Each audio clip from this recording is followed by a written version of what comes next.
Welcome to AI Podcast Nigeria. Welcome to AI Podcast Nigeria.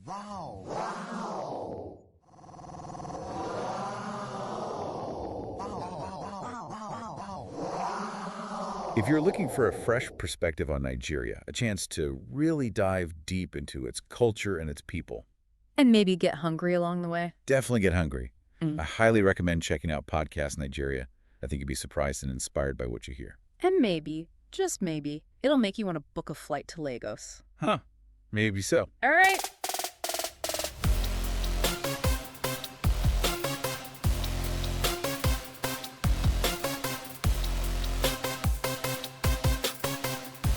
Don't forget to like and subscribe. Hey everyone, welcome back. Hey everyone.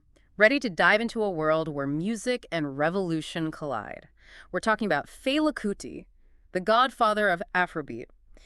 You mentioned you're into global music and cultural movements, and, well, Fela's story is it's essential listening, but it's not just a music history lesson. Yeah, Fela's life is a study in contradictions. Think about it. He came from privilege in Nigeria. His dad was a minister, his mom a prominent women's rights activist, so not exactly the typical background for a rebel, right? It's fascinating. You wouldn't expect that kind of upbringing to create someone who ended up being such a strong critic of the powers that be. Those early experiences, how did that shape him? Imagine young Fela just absorbing all these discussions about social justice and politics, all happening around the family dinner table. Yeah, it definitely shaped his worldview. I mean, seeing injustice firsthand at a young age that had to fuel his activism. But there's this other side to it, too. You see, Fela's family, they had different plans for him. They really wanted him to become a doctor. Oh, wow. So music wasn't his first calling. That makes his choice to pursue it professionally even more, rebellious. Exactly. It's the late 1950s, and Fela chooses to study music at Trinity College in London. He could have easily followed the conventional path, become a doctor like his family wanted, but he goes for music. It was a statement. Oh, I bet. It was him saying, this is who I am, this is what I want to do, even if it went against his family's wishes. Almost like a glimpse of the fearlessness that would come to define him, right? Exactly. It's fascinating to think, what if he had become a doctor? How different would history be? I can just imagine those conversations at home. Fela, how's med school going? Well, actually.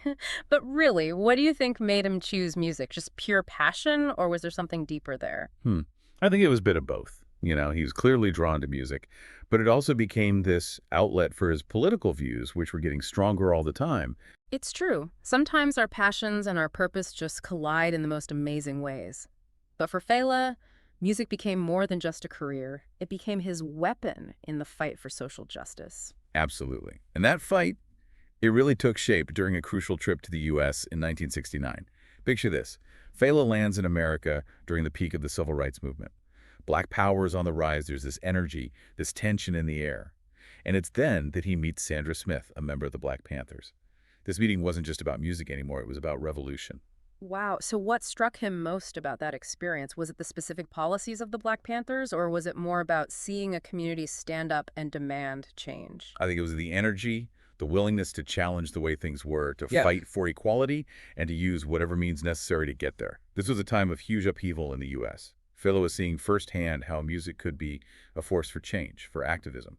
It must have been incredibly inspiring, especially coming from Nigeria, which back then was dealing with its own political and social turmoil. Did this experience directly impact his music, do you think? Absolutely. He went back to Nigeria not just as a musician, but as someone who had seen a struggle for freedom firsthand. And that's when things start to get really interesting musically. He takes all these sounds, he's been exposed to jazz, funk, mixes them with traditional Yoruba rhythms and his evolving political views, and boom, Afrobeat is born. Right. It wasn't just a musical shift. It was a deliberate fusion of sound and message. So when we say Afrobeat, we're not just talking about a genre, we're talking about a cultural movement. Exactly. And to really get it, we need to break down the music itself.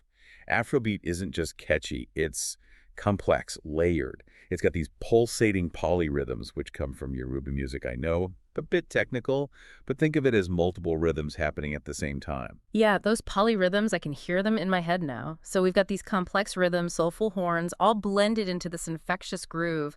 It's not surprising Fela's music started to get attention, both in Nigeria and, around the world. It did. And as the music spread, so did his message. People who felt pushed aside, oppressed, silenced, not just in Africa, but everywhere. They connected with it. Think about it. Here's this guy from Nigeria blending Western influences with his own cultural heritage, creating something fresh and exciting, and using it to challenge those in power. That's powerful stuff. It is. It's not just the message, though, right? It's how he delivers it. There's so much energy in his music, defiance mixed with joy. You can't ignore it. You got it. Fela's music, it wasn't just protest music. It was dance music. He knew that to really reach people, you had to move them, both physically and emotionally.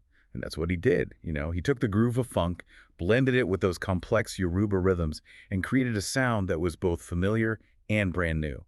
You couldn't help but move to it. Okay, so we've got the rhythms, the horns, the funk influences. But there's another key element to Afrobeat that we haven't really touched on, the highlife sound. Oh, highlife. Now, that's a vibrant genre of West African music. It started in Ghana, early 20th century, and just took off across the region. It's got those guitar-driven melodies, a really upbeat tempo, and often mixes jazz with traditional African music. And Fela, he weaves those highlife influences into Afrobeat seamlessly, adding another layer of richness and depth to the sound. It's like he created this musical tapestry, each thread representing a different cultural influence, all woven together. It's really something unique. But let's not forget about the vocals. Fela wasn't just a musician, he was a storyteller. Absolutely. His lyrics were powerful, often satirical, and never backing down from criticizing corruption, injustice, those abusing their power.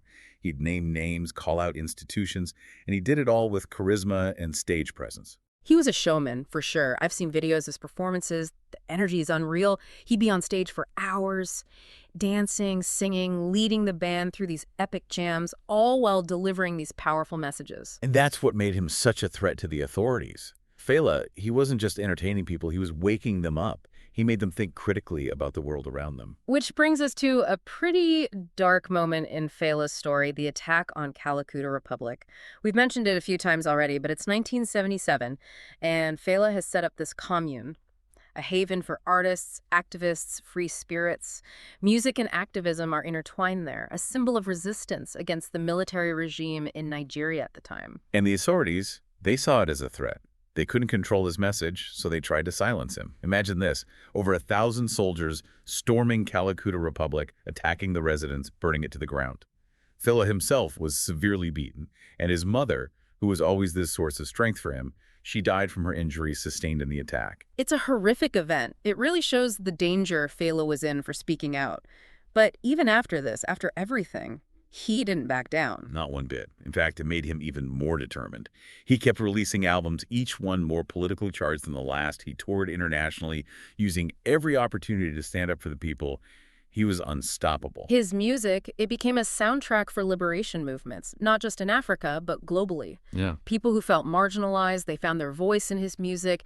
They knew they weren't alone in their struggle. And that impact is still felt today. Look at the rise of Afrobeat stars like Burna Boy and Wizkid. They're taking the spirit of Afrobeat to a global stage. The fight for social justice in Nigeria and beyond, it's all part of his legacy. Fela's legacy isn't just music, it's about having the courage to fight for what you believe in, even when it's dangerous.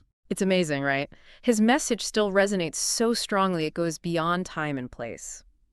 But before we get too deep into Fela's legacy, I want to circle back to something you mentioned earlier about how complex his music actually is. You're a musician yourself, so from a technical standpoint, what makes Afrobeat so unique, so infectious? What were some of the techniques Fela and his band were using? Okay, so picture this. We're in the studio with Fela and the band. First off, you've got this massive ensemble, sometimes over a dozen musicians on stage at once. There's a full horn section, trumpets, saxophones, trombones, creating these intricate layers of melody and harmony. Then you've got the rhythm section, drums, bass, guitar, percussion, laying down this irresistible groove that just makes you want to move. I'm tapping my foot already. But those polyrhythms, we talked about them before. Can you break them down a bit more? Sure. So polyrhythm, it's basically layering different rhythms on top of each other. Imagine one drummer playing a steady 4-beat pattern while another drummer is playing a 3-beat pattern against it. It creates this complex texture that's both hypnotic and incredibly danceable. Wow, so it's not just one rhythm driving the song, it's multiple rhythms working together. That sounds really challenging to play. It is. It requires serious skill, both individually and as a band. The musicians have to be able to really listen to each other, anticipate changes, and improvise within the structure of the song. And Fela, he was a master at arranging ththese complex parts, creating these sonic landscapes that were both intricate and incredibly soulful. Yeah, it's not just about hitting the right notes, it's about creating a feeling. Exactly. And that's where Fela's genius really comes through. He knew how to use music to create an experience, to transport you to another place. And he did it by blending all these influences, Yoruba rhythms, high life, jazz, funk, and injecting his own vision and his political message. Which leads us back to his legacy. It's more than just the music. It's about the impact he had, both in his time and for generations to come. It's true. Fela's music, it still inspires artists and activists all over the world. It reminds us that we can use our voices, our creativity, to challenge the status quo, and fight for a fairer world. It's also a reminder that even when facing huge challenges, we can find joy, resistance, and celebration in life. A message that feels especially relevant now with all the difficulties we're facing globally. So what do you think? Would Fela be happy with how his music and message have evolved and spread? I think he'd be over the moon to see Afrobeat go beyond borders, to become this global phenomenon. He'd be proud of artists like Burna Boy and Wizkid carrying the torch, mixing his sound with modern influences, reaching a whole new audience. And I bet he'd be right there on stage with them, pushing boundaries even further, urging them to use their platform for good. Oh, absolutely.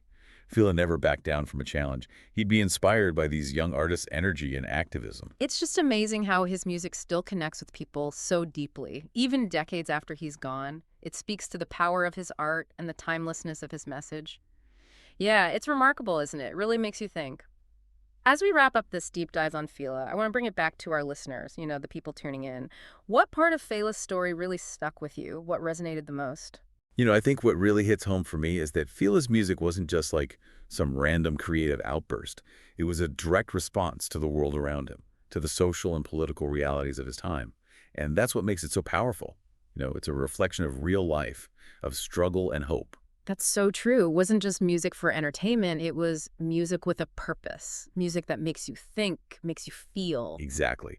And that mix of art and activism, that's what makes his legacy so strong, so lasting. He showed the world that music can be this incredible tool for change, a way to challenge those in power, to amplify the voices of those who are often ignored, and to inspire action. I think that's a really important message for everyone listening. We all have a voice and we can all use it to make a difference, right? Whether it's through music or art or writing or even just speaking up for what we believe in, we can all help create a more just and equal world. Absolutely. And Fela's story, it reminds us that even when things are tough, we can find strength. Strength in our communities, in our art, in our shared desire for a better world. For our listeners who are just getting into Fela's music, what would you suggest as a good starting point? Oh, there's so much good stuff. If you're looking for that raw energy, that political bite that Fela was known for, I'd say start with Zombie. It's a powerful critique of military rule, and it has that classic Afrobeat groove, the one that gets you moving. Yeah. Zombie is a must listen for sure. It grabs you right from the start and doesn't let go. Water No Get Enemy is another great one. It's a little more mellow, but the message is beautiful. All about unity and resilience. It reminds us that we're all in this together. We have to work together to overcome the challenges that we face. Oh, I love that message. I would also add Lady to the list. It's got such a funky groove and it celebrates strong women. Fela was a complicated guy, and some of his views haven't aged well, but I think Lady shows a different side of him, a side that respected and admired women. Yeah, it's a good example of how Fela's music often pushed boundaries, challenged the norm. He wasn't afraid of tackling tough topics, and he always did it with style. We've covered a lot in this deep dive, from Fela's upbringing and his musical influences to his activism, the challenges he faced, and the lasting power of his legacy. But before we go, I want to leave you with this. Fela Kuti's story shows us that music can be more than just something to listen to. It can be a force for change, it can push for social progress, and it can give us hope even when times are dark. It's a story that still inspires us, challenges us, even today. So go listen to Fela's music, let it move you, let it make you think, and let it inspire you to find your own voice, to make your own mark on the world. Thanks for joining us on this deep dive into the world of Fela Kuti.